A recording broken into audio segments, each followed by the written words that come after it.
Boo! What's up, fellow spookies? It is I, the spooky OGGM, using the spooky voice because it's spooky Halloween. Spooky, are you scared? Look, like spooky. Hello and welcome. It's Halloween. So, first and foremost, tonight is Halloween, which means please wear bright colors if you go outside. Please don't drink and drive. Have a designated driver. Please be careful because we know people tend to go a little batshit on Halloween. If you have pets, keep them inside, especially if you are like me and own a black cat. Check the candy, all the other stuff. This is the first real Halloween we've had in almost 3 years, so I expect it to be kind of extra wild. Of course, it is a Monday. So, yeah, be safe. Stay with your kids. Wear bright colors, etc. All right, moving on. It is Halloween. It's about 7:30 in the morning. Looks like it's going to be another nice day here at Site B, just in time for the spooky brain eating. Let's take a look at the Halloween tabletop role-playing game news of the week, and I bet there's going to be a couple things that are spooky. Also, at the end of this, we have something really spooky, the latest round of the weirdness between TSR 3.5, Justin LaNasa, the Dungeon Hobby Shop, and Wizards of the Coast. And kind of this time around, at least depending upon who you listen to, sounds like Wizards of the Coast are sort of the good guys in this one anyways. Of course, after the, weird stuff LaNasa has posted over the past year, it's kind of hard to look at him in anything other than a negative light, but I'll try and remain impartial based upon what news we have. But first off, hey, look, there's some Halloween-themed stuff available. Wizards of the Coast has started their promotion for Dragonlance, Shadow of the Dragon Queen. There's a series of videos. There's the ads. Of course, there was the big controversy over the fact that when they posted the first ad, they spelled not one, but two things wrong. Now, there has been some speculation that they spelled those things wrong on purpose. Either A, because they knew spelling things wrong would get them more attention, or B, it's a subtle nod to the fact that this Dragonlance has absolutely nothing to do with Margaret and Tracy. So maybe by spelling things wrong, they're saying this is our Dragonlance. It's not, K-R-Y-N-N, it's K-Y-R-N-N. We have changed it. I don't know. So most likely it was just an editor not doing his job. But, maybe it was done on purpose, or maybe it was a very subtle way for Wizards to say, yeah, we changed the name because it's ours. Anyways, it's coming out in December. It's going to be huge. Looking at 230 pages almost just for the book. And then plus we have the whole skirmish game miniatures thing. We know that Wizards of the Coast has done skirmish games before. They didn't really meet with a lot of success, but the figures are usually pretty cool. We've seen a couple figures from the Shadows of the Dragon Queen so far, and they look great. Some of the cool ones are pretty pricey. I mean, $300-400, but some of the normal ones, look nice. Large Soth, of course. Might have figures for the, Raceland and those guys. Depending upon who you listen to, this is either takes place during the War of the Lance, or it takes place in modern day Dragonlance, and the characters are sent back in time to the War of the Lance. Either way, it sort of features chunks of history in the War of the Lance. If you're a big Dragonlance person, that probably means something to you. Sadly, I never really got into Dragonlance, so I cannot speak with any level of expertise, except Raceland was my boy. All right, moving on to the other company, Pathfinder. Pathfinder has a new Kingmaker Adventure Path coming out. It's an updated version of the award-winning Kingmaker Adventure Path with 6 new chapters, it looks like. Hundreds of things to go on. Everything that was in Kingmaker, now it's updated for your Pathfinder 2.0. Plus, also looks like it contains a lot of the stuff from the first edition as well. Kingmaker is considered one of, if not the best adventure path Paizo made. It has won tons of awards. It's constantly referenced. It's been constantly copied. If you ever want a sandbox campaign with a really great theme and a really great bad guy, really interesting bad guy, and lots of stuff on just campaign building and world building, and here's your king. Can you keep it going? Yeah. Pathfinder's awesome. It's probably my favorite Paizo Adventure Path. Yeah, I think I would say Kingmaker is my favorite. Also, speaking of Pathfinder, we have some more stuff coming out for the world of Loth Stomans, which is, I guess, the campaign world for Pathfinder 2. We have something called Impossible Lands. This is the third. Why am I doing this with my hand? This is the third regional expansion, and one amongst other things, it describes the kingdom of Geb and the land of Nex, and of course that area of the world of Pathfinder. Geb is a kingdom of the undead run by a lich. It is also the breadbasket of the world of Pathfinder. A lot of the fruit and vegetables and wheat come from Geb. And why is that? Why is it? I love this idea about Geb so much. I was like, this is so brilliant when my Pathfinder DM told me about it. They have armies of zombies doing the farming. All right. And you're like, well, why would you have armies of zombies doing the farming? That's sort of disgusting. But then you realize, okay, these are magical zombies. These aren't Walking Dead zombies. And zombies provide their own fertilizer. So as the zombies gardening, parts of it are dropping off, providing the compost. So, yeah, I mean, it is kind of gross knowing that you're eating wheat that was grown in the, remains of a zombie. But on the other hand, it's compost. How is it any different than any other fertilizer? And it's perfect. And when the zombies lose all their skin, they become skeletons, and then they're promoted to the next level of hierarchy in the undead, and they become soldiers whose job is to protect the zombies while the zombies are doing the gardening. So that is I thought that was cool.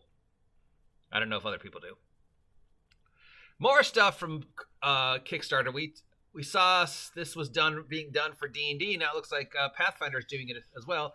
They are kickstarting a coin thing. So these are replica copper, silver, and gold coins from the world of Pathfinder, which with the markings you would see on those coins from particular, countries or political places in the current world of Glorian. They're not worth anything. They're not made of gold or silver. They're made of,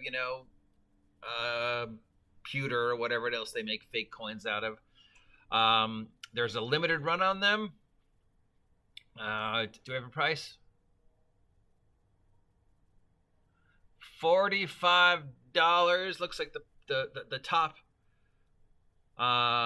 tier for it, and this all goes to benefit a charity. So they're kickstarting coins. If you've ever really wanted a physical representation of the coins you give your player characters in D&D, this is a thing. Shadowrun. Hey, Catalyst Games looks like they're tossing out another thing for Shadowrun. It's called Hack and Slash. It's a new core source book covering hacking, technomancers, and the Matrix, the digital world of Shadowrun. Of course, everything in our world has changed since Cyberpunk and Shadowrun was conceived in the late 80s. So at this point in time, Cyberpunk and Shadowrun almost seem retro. Who was it who said, is it at this point, Cyberpunk is actually a retro game? Because, we're actually playing in a time period past the actual time period that was predicted by Cyberpunk. Somebody said that. Was it Crawford? No, it wasn't Crawford. Was it Mike Poundsmith? No, was it Pundit? Somebody said that.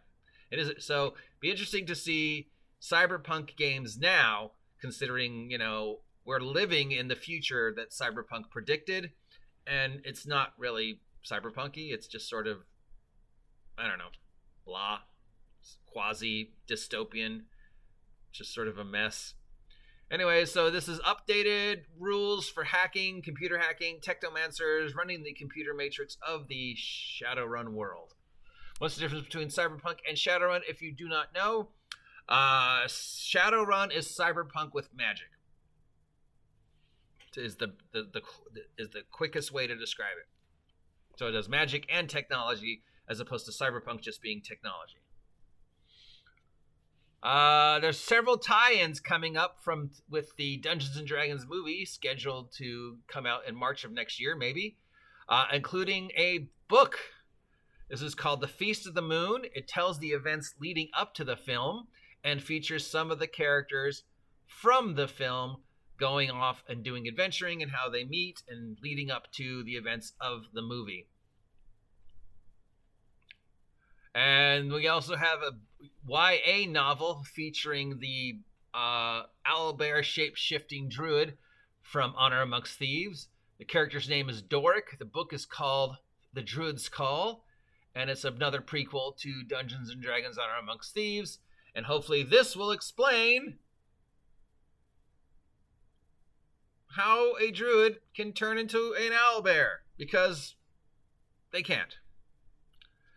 Q Workshop has announced an interesting product, a system-neutral RPG starter set.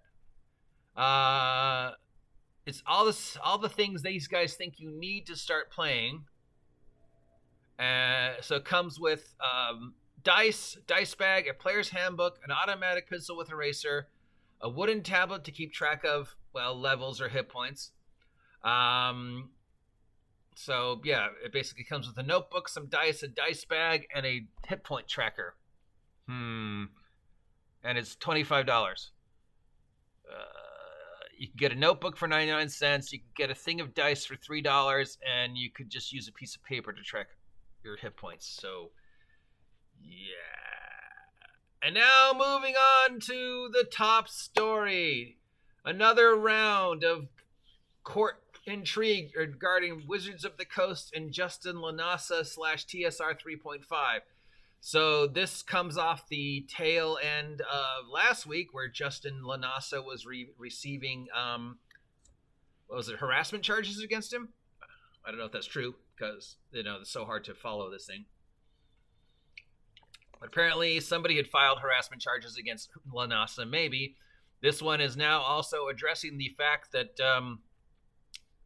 TSR 3.5 / Justin LaNasa may or may not have ties to a certain political group with anti-Semitic leanings. I'm not going to say for sure, because this is speculated. So this is a protective order filed by Wizards of the Coast governing the conduct of Justin LaNasa and TSR 3.5. If successful, it will prevent Justin LaNasa and TSR 3.5 from posting any public, limited, audience, or private statements intended to or likely to have an effect of harassing, imitating, threatening, or otherwise improperly influencing witnesses in this litigation. In addition, this order will prevent LaNasa from posting any personal information about the witnesses, even if publicly available. So remember, LaNasa got in trouble a couple weeks ago because he was sending out things that had people's personal mailing and phone numbers and stuff like that, which is probably where the harassment charges came from. Because there has been some questions about how the infamous, fabled, mythical New Star Frontiers is written, including some racist commentary that may or may not be in the New Star Frontiers, that may or may not have actually exist, that Justin LaNasa claims exist, but that nobody supposedly has seen. The one person did tell me they saw it. So, and also there's some other things. He has also, so LaNasa is apparently also telling people that somebody who's a veteran isn't actually a veteran. He's attempting to solicit and encourage others to harass any witnesses on his behalf. And there is no current evidence that Wizards of the Coast has engaged in a similar behavior. Well, we know that's not true. Wizards of the Coast has indirectly caused a lot of harassment towards people, but of course, it's indirectly. With the whole racism, sexism, orcs are racist thing. But this is directly. So, yeah. I'm not a lawyer. I knew no lawyers, but I'm not a lawyer. I don't know how to respond to this. I mean, most of the time we don't want to look at Wizards of the Coast and go, they're the good guys. But based upon what little experience I have had with Justin LaNasa, with a couple posts I traded with him about half a year ago, and some of the stuff we're reading, I mean, he does seem a little sure of himself and a little self-centered and a little, nothing's my fault. Everything's everybody else's fault. I'm not condescending. You're condescending. I'm not harassing people. Blah blah. That kind of reminds me of somebody else I know. Yeah. So I guess Wizards of the Coast is saying that he is harassing, intimidating, threatening, and trying to influence witnesses in the case. He also is trying to get people to attack other people with harassment and misclaims about people. And of course, there was the whole thing about the information. Now, we do know that's true. I mean, we can't say for sure if any of this other stuff is true, but we do know, whether on purpose or by accident, LaNasa apparently does not know how Excel works, and so sent out information to various people on his mailing list for Dungeon Hobby Shop TSR 3.5 that had personal information of multiple individuals going back a long time, financial information, addresses, phone numbers, stuff like that, the kind of stuff that, credit card information from sales that had been made. And he was just sending this out. Random people were just getting this in their mail showing, hey, here's the personal information of Bill L. Sandwich. Here's his address, here's his phone number, here's his email, here's his credit card. So yeah, that was a biggie, and we do know that one did happen. But as for derogatory harassment, we know he's been accused of having political leanings of the anti-Semitic nature, and of being a transphobe and some other things.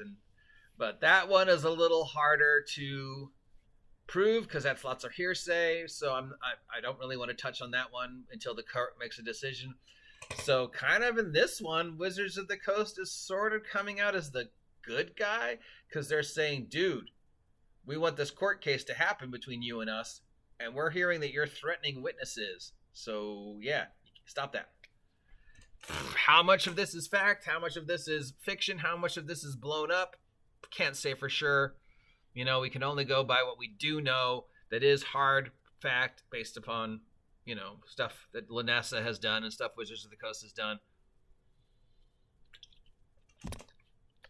I mean, I know we like to bag on Wizards of the Coast, and I know we like to go, oh, Wizards of the Coast is the bad guy, and they've done all these horrible things. But in this one, they're kind of like,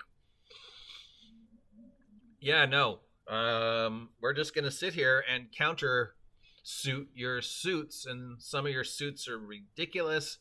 And yeah, so TSR 3.5 and Justin LaNasa are suing Wizards of the Coast. Wizards of the Coast is suing Justin LaNasa, blah, blah, blah. This has been going on for almost 2 years now, and it seems like every couple of weeks we have a new chunk in this drama, and it usually involves around something strangely suspect from LaNasa's camp. So make of that what you will. I'm probably going to get in trouble for saying this, but you don't have to believe me because I'll post a link to it. Anyways, that's it for today. That's all the tabletop role-playing game news. If you appreciate the nonsense that's coming out of my mouth, let me know. If you haven't subscribed yet, please subscribe. If you're looking to do something cool for the holidays, maybe consider picking up some OGGM merch from either my limited run West Coast Grognard Fashion line over at Teespring, or my exclusive to Big Geek Emporium OSR Monster Zines. The new one should be coming out in November. And that's about it for today. Again, it's Halloween, so stay safe. Keep your pets inside. Wear bright clothes. Do not drink and drive, etc., so on. And I will talk to you later. See ya, my spookies.